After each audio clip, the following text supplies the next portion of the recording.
saw a show about 3 years ago called Saw Dogs on the Discovery Channel, and just out of the blue, my daughter said, "Hey, you should check this show out." And sure enough, these guys are carving $50,000, $75,000 gorgeous pieces.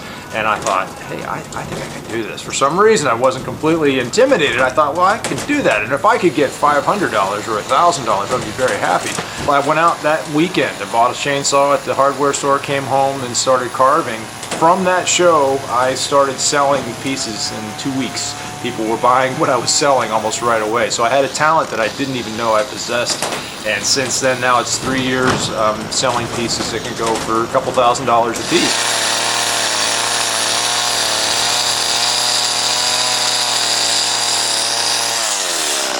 I've watched many YouTube videos. One guy in particular that carved an eagle.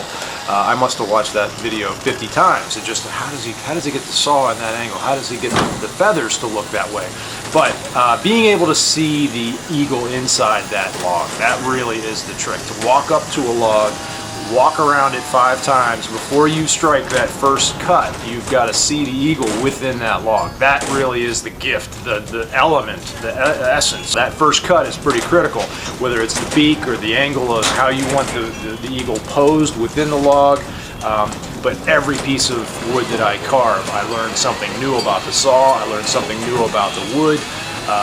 There's just a constant learning curve. So I'm very excited to know that 3 years in, I can do what I'm doing, what you're seeing. What am I going to be in 5 years? What am I going to be in 10 years? Some of these guys that have been carving for 30 years do absolutely phenomenal work. And I'm on that track.